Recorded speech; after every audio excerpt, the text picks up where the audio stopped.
Relatório da Comissão do Impeachment será apresentado hoje. Comissão de Constituição e Justiça convoca reunião extraordinária para analisar o pedido de cassação do senador Delcídio do Amaral. E a odontologia pode ser obrigatória nas UTIs públicas. Esses são os destaques desta edição. Bom dia. Vai ser apresentado hoje na Comissão do Impeachment o relatório sobre o processo contra a presidente Dilma Rousseff por crime de responsabilidade. A repórter Carla Benevides está bem perto da sala da comissão e traz mais detalhes para nós. Bom dia, Carla. Como é que vai ser a reunião hoje? Bom dia, André. Hoje, na 7ª reunião da Comissão Especial do Impeachment, o senador Antônio Anastasia apresentará o seu relatório. O texto trará os motivos para justificar a continuidade ou não do processo contra a presidente Dilma Rousseff. Senador da oposição, Antônio Anastasia, não deu detalhes sobre o relatório que irá apresentar logo mais às 1h30 da tarde. Na reunião desta quarta-feira, os senadores não vão poder fazer perguntas ao relator, nem discutir o relatório que vai ser apresentado. Isso só poderá acontecer na reunião de amanhã, quinta-feira, quando também estará presente o advogado-geral da União, José Eduardo Cardoso, que terá 1 hora para fazer a manifestação da defesa sobre o relatório. A votação do texto de Anastasia está marcada para sexta-feira. Veja agora como foi a reunião de ontem da Comissão Especial do Impeachment, que ouviu o ex-presidente da OAB, Marcelo Lavener, e 2 professores de direito no 2º dia dedicado à defesa. A presidente da República não cometeu crime de responsabilidade, defenderam os juristas indicados pela base do governo para falar contra o impeachment de Dilma Rousseff. A situação é diferente de 25 anos atrás, quando foi aprovado o afastamento de Fernando Collor de Mello, disse o ex-presidente da OAB, Marcelo Lavenere. O advogado foi um dos autores do pedido que levou à saída de Collor. A diferença fundamental é que, no caso do presidente Collor, tinha crime praticado pelo presidente, com suas próprias mãos, com a sua própria intenção, com a sua própria falta de ética. E neste processo de impeachment que Vossa Excelência estão agora examinando, não existe isso. Não há crime nenhum. Quem, por acaso, aderir a essa posição está fazendo aquilo mesmo que um médico que prescreva uma quimioterapia pesada para quem se apresenta com um corte na mão ou um leve resfriado. Não basta que todos estejam de acordo se não há crime de responsabilidade. O que garante a estabilidade dos governos é a lealdade que a oposição tem à Constituição. Se ela não tem lealdade à Constituição, ela não garante processos justos e ela não garante a soberania popular. Os juristas reafirmaram o que a defesa da presidente já vem dizendo. O atraso de pagamentos do governo a bancos públicos para o Plano Safra não foi uma operação de crédito. Plano Safra não é pedalada. Plano Safra é inadimplemento da obrigação legal de pagar subvenção econômica. Portanto, nem a fórceps, o inadimplemento da subvenção econômica pode ser traduzida em operação de crédito. E nunca foi no Brasil. Os especialistas também defenderam que os créditos suplementares editados por Dilma Rousseff sem autorização do Congresso foram legais e que os parlamentares deram aval à medida ao aprovarem o projeto de lei que reduziu a meta fiscal. Seria possível que o mesmo Congresso Nacional, que convalidou esses decretos, hoje diga que eles são crime de responsabilidade? É pegadinha isso com a presidente da República? Aprova para depois dizer que é crime? Quando o debate começou, confusão entre parlamentares a favor e contra a presidente. Não vamos aceitar, não vamos aceitar. A oposição criticou os argumentos da defesa de que o pedido de impeachment contra a presidente seria um golpe. Vossas senhorias estão aqui meio que de modo não tão objetivo, mas a denunciar que há um golpe em curso. E eu pergunto, que atitude e que iniciativa republicana e cidadã qualquer um de vossas senhorias adotaram para evitar? Vossas senhorias foram à Procuradoria-Geral da República? Vossas senhorias foram ao Supremo Tribunal Federal ou o Supremo Tribunal também é parte dessa conspiração?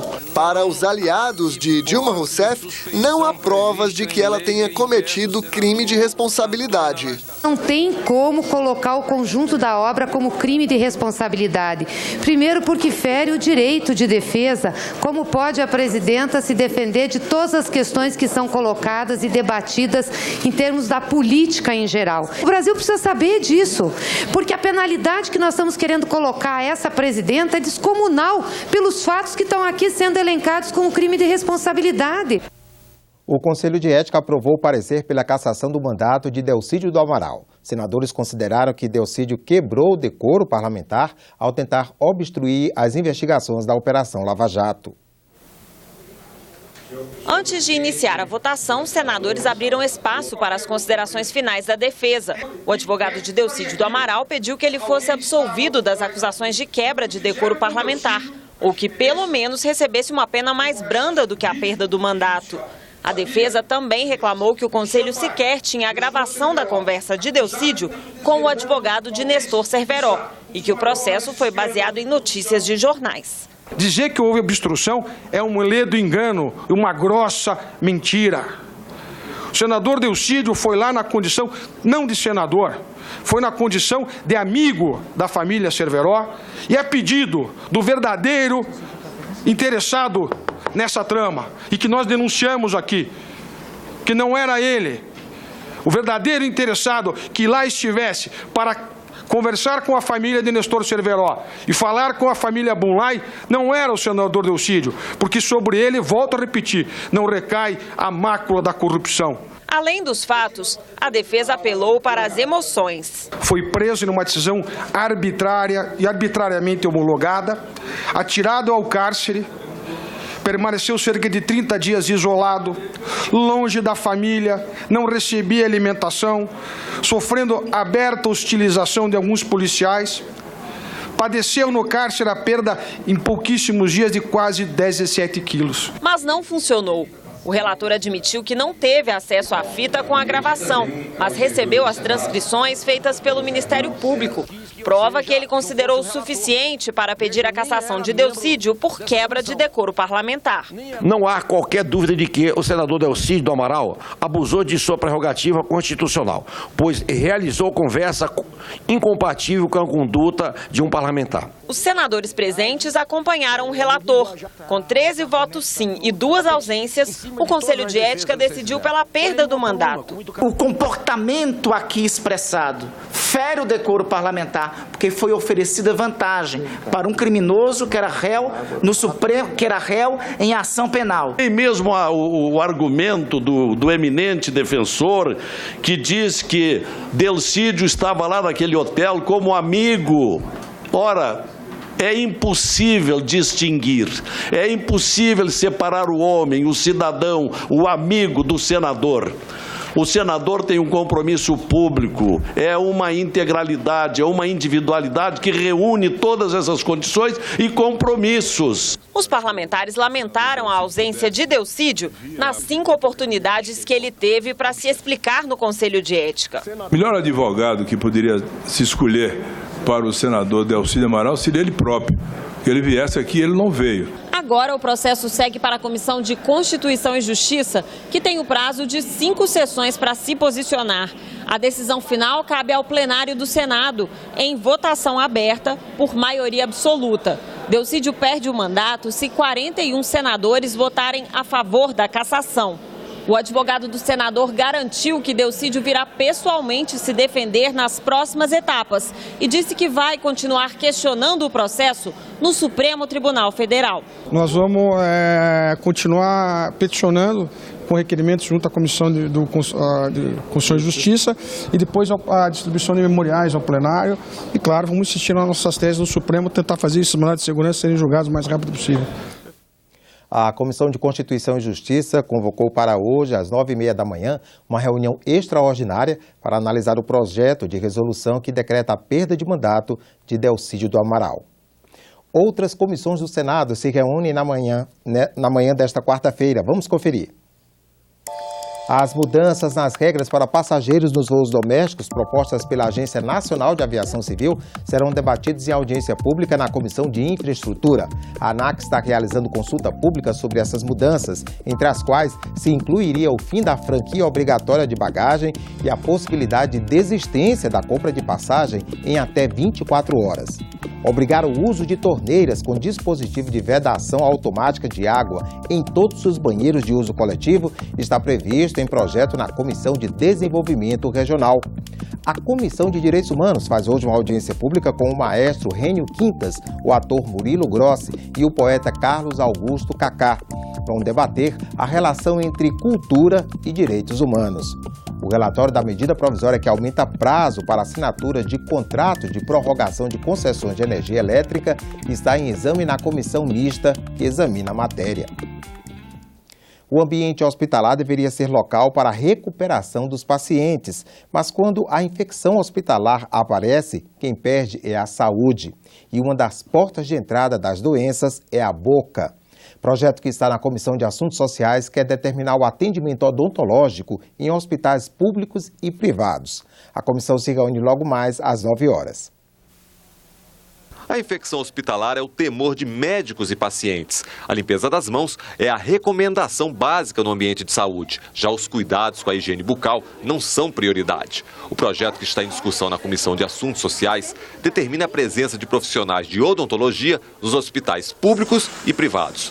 Para evitar a surpresa de uma eventual cobrança de honorários médicos, a assistência só seria prestada com o consentimento do paciente ou de seu representante legal. A presença de odontólogos nas UTIs seria mais uma ação preventiva para proteger pacientes que já se encontram bastante debilitados.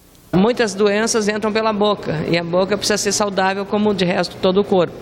Então, a disponibilidade de um odontólogo para prestar assistência ao paciente que está internado numa UTI é muito importante. Agora, é preciso também não condicionar isso à capacidade que tenha a comunidade de disponibilizar um profissional para isso. Preferencialmente que tenha UTI um atendimento odontológico adequado para que o paciente que está na UTI tenha essa atenção melhorando a sua saúde. Os senadores devem analisar nos próximos dias a medida provisória que permite o uso de recursos do Fundo de Garantia à Exportação para a concessão de seguro nas exportações de produtos agrícolas sujeitos a cotas de importação em outros países. A matéria foi aprovada ontem pela Câmara dos Deputados.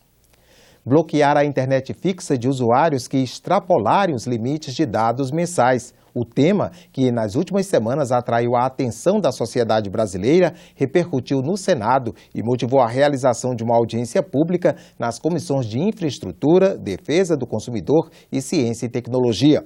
Segundo representantes das empresas de banda larga que participaram da reunião, o pequeno usuário acaba pagando pelo consumo dos grandes. No início da audiência, esclarecimentos técnicos em linguagem clara sobre o funcionamento da banda larga. Bits não são átomos, quer dizer, átomos custam caro. Se você fizer analogia com água, cada água que saiu na minha torneira falta na torneira de alguém. Né? Cada filme que eu assisto é repetido a custo zero por outro cara que assiste em outro lugar, porque bits não são átomos, eles não gastam matéria. Explicações das operadoras do serviço. 90% dos clientes da Oi não ultrapassam a sua franquia mensal. E é certo que a imensa maioria deles sequer sabe quanto consomem todos os meses. Hoje, em torno de 2% dos nossos usuários, pelo menos da rede da Vivo, fazem uso de 22% de tráfego. Não se pode vender como infinito o que é finito. E duras críticas à Anatel. O presidente da Anatel afirmou textualmente que a era da telefonia ilimitada teria acabado. Estava eu numa entrevista com diversos jornalistas e o jornalista me questionou isto.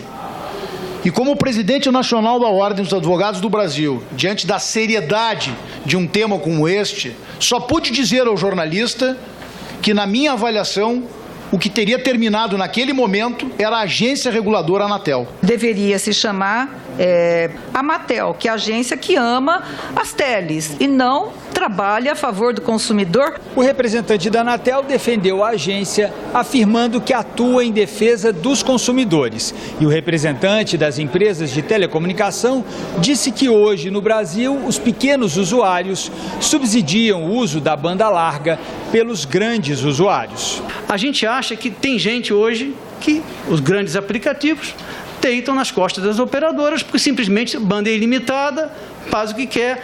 A posição da agência, a posição expressa pelo Conselho Diretor de suspensão de de qualquer tipo de limitação por tempo indeterminado e o reconhecimento da necessidade de avaliação de todas as manifestações que dizem haver dano ao consumidor, e isso tudo vai ser debatido e vai ser analisado no âmbito de um grupo de trabalho e depois em decisão final do Conselho Diretor. À medida que completou aquela cota, ele quer ali cortar o serviço de internet. Sabe por quê?